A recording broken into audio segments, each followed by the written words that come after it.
And tonight, some Republican senators calling for a joint select committee to further investigate Benghazi. Senator Lindsey Graham is one of those. He joins us. Senator, before we get to a joint committee, a joint select committee, I'm curious, did you see the president's press conference saying which he was asked about Benghazi, and were you satisfied with his answers? It was disgusting. I can't believe the... I guess you didn't like them then. Well, no. I mean, spin me once, shame on you. Spin me twice, shame on me. Does the President of the United States really believe the American people are going to buy the story he told today, that he called Benghazi a terrorist attack from the get-go? His administration, for weeks after the attack, tried to convince the American people there was no Al-Qaeda involvement. This was a spontaneous riot caused by a hateful video generated in the United States, and there was no pre-planned terrorist attack. We're not stupid in America, and we're going to keep pushing. Why do you think that happened? I mean, you've got the 12 revisions that were another news organization, yeah. ABC, hit them with. Yeah. That's the first thing. Then you have what he said today is that he called it terrorism. And we've all got the record. On September 12th, what he said to Steve Cross, 6 days later to Letterman, 2 days after that to Univision, and then we have one more 4 days later to The View. The next day, he's before the UN. I mean, we got the whole. Why does he keep saying that? Because it worked. 7 weeks before the election, he was able to basically intimidate the Romney campaign. The mainstream media, thank God for Fox and CBS and a few other outlets, basically have allowed 8 months to go by where he gets away with this stuff. Now he's got the New York Times who's talking about it. Maureen Dowd skewed him a little bit about it yesterday. Why?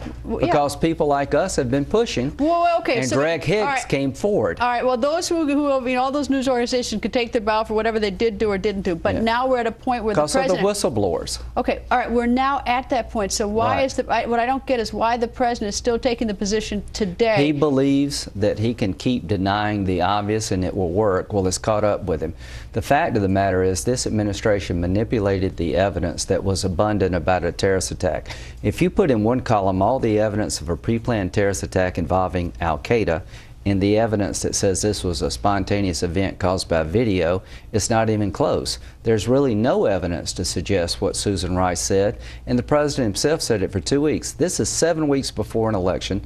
They did not want to destroy the narrative that bin Laden's dead, we're all safer. All right. Well, now we are 8 months later. We've got the 12. We've got ABC with the email saying 12 revisions. We've got the other record, and now you've been asking for a joint select committee. A select committee. You've been asking for it. Do you have any sense that the leadership, which is you have a Democratic majority in your House and the Senate, do you have any indication Senator Harry Reid would go along with that? Well, no. Harry Reid's not. It's been so disappointing to see my Democratic colleagues who are all about getting to the bottom of Bush failures.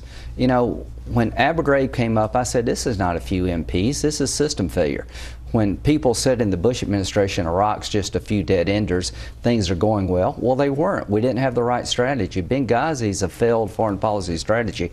I wish and pray and hope that one Democrat would take what happened in Benghazi as seriously as the IRS. John Thune deserves a lot of credit. He was on this before anybody else about the IRS targeting conservative groups. Now we're going to have a hearing and everybody's outraged. What about 4 people killed by Al-Qaeda-backed terrorists 8 months ago, and our government lied about what happened to them? What about the death trap that was created called Benghazi Consulate?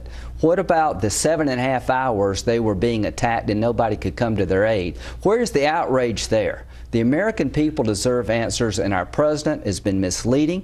He's been manipulating the evidence, and people under him have done the country a great service. Those in harm's way feel very let down, and we're not going to stop. Congressman Mike Rogers says that he has other whistleblowers. Yeah, so do I. You have other whistleblowers? Absolutely. What do those whistleblowers say that's different from what we've heard from Greg Hicks? Well, they're going to, I'll let them speak for themselves, but I'm tired of whistleblowers. It's 8 months since the attack, and not one survivor has been allowed to come forward on their own without fear of losing their job. It is now time for the Congress to tell this administration we have an independent duty, not the Accountability Review Board appointed by Secretary Clinton.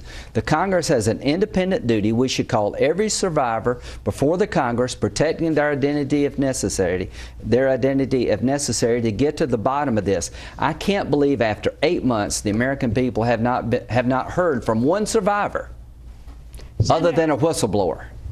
Senator, thank you, sir. Thank you.